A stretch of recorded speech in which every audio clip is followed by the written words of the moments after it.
வியானவரே உம்மை நாங்கள் வரவேற்கிறோம் அப்பா. புதிய நாளுக்காய் உமக்கு நாங்கள் நன்றி செலுத்துகிறோம்.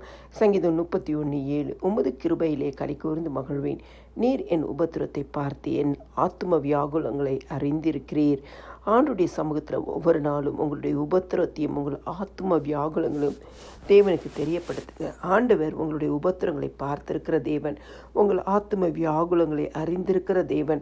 நீங்கள் எவ்வளோ தூரம் பாரப்பட்டு கண்ணீரோடு வேதனையோடு இருக்கிறீர்கள் என்று கர்த்தராகிய இயேசு கிறிஸ்து அறிந்திருக்கிறார். அவர் நிச்சயமாகவே அந்த சூழ்நிலைகளை உங்களுக்கு மாற்றி தருவார். கிறிஸ்துக்குள் பிரியமானவர்களே, அவருடைய கிருபையிலே களி கூர்ந்து மகிழ்வேன் என்று தாவீது சொன்னது போல ஒவ்வொரு நாளும் அவர் கிருபையை பற்றி கொள்ளுங்க.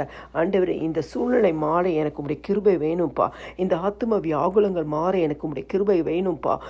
என்னுடைய வாழ்க்கையில் இருக்க எல்லா போராட்டங்களும் மாற எனக்கு கிருபை வேணும்ப்பா என்று சொல்லி நீங்கள் கர்த்தரை துதிக்க ஆரம்பிக்கும் பொழுது கர்த்தர் உங்களுடைய ஆத்தும வியாகுலங்களை உள்ள நீங்கள் தனித்து அழுது கொண்டிருக்கிற வியாகுலங்களை, யாரிடமும் ஷேர் பண்ண முடியாமல் கஷ்டப்பட்டு கொண்டிருக்கிற வியாகுலங்களை கர்த்தர் மாற்றுவார்.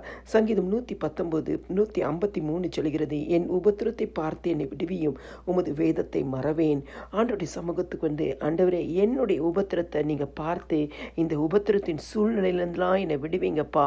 உம்முடைய வேதத்தை நான் மறவேன். உம்முடைய வேதத்தின்படியே வாழ்கிற எனக்கு நீங்கள் அற்புதம் செய்யுங்க. எல்லா உபத்திரத்தையும் மாற்றுங்க. என்னுடைய வாழ்க்கையில் நான் கடந்து வருகிற இந்த போராட்டமான வாழ்க்கை மாற்றப்படட்டும். உம்முடைய வேத சத்தியத்தின்படி வாழ்கிற எனக்கு நீங்கள் அற்புதம் செய்யுங்க என்று சொல்லி தேவ சமூகத்தில் நிற்கும் பொழுது தேவன் வேதத்தை மறவாத உங்களுடைய உபத்திரவங்களை கர்த்தர் மாற்றுவார். சங்கீதம் 142:3 சொல்கிறது, என் ஆவி என்னில் தியங்கும் போது நீர் என் பாதையை அறிந்திருக்கிறீர்.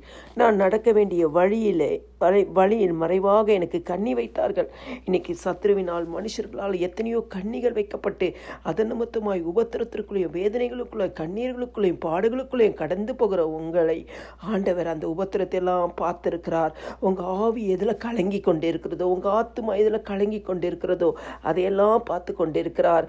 கர்த்தருடைய சட்டையின் மறைவில் வந்து அவருடைய கிருபையில் கர்த்தருடைய சமூகத்தில் நீங்கள் களி கூறும் பொழுது, அவருடைய வேத வசனத்தை பிடித்து ஜெபிக்கும் பொழுது கர்த்தர் நிச்சயமாகவே என்ன பண்ணுவார், எந்தெந்த கண்ணிகள் இருக்கோ அந்த கண்ணிலிருந்து உங்களை விடுதலை ஆக்குவார்.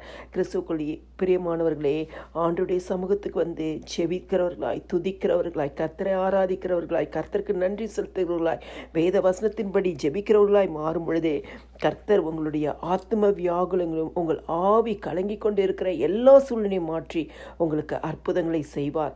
எல்லா துதியும் கனமும் மகிமையும் ஸ்தோத்திரமும் என் ஆண்டவராகிய இயேசு கிறிஸ்து ஒருவருக்கே செலுத்துகிறேன். ஆமீன்.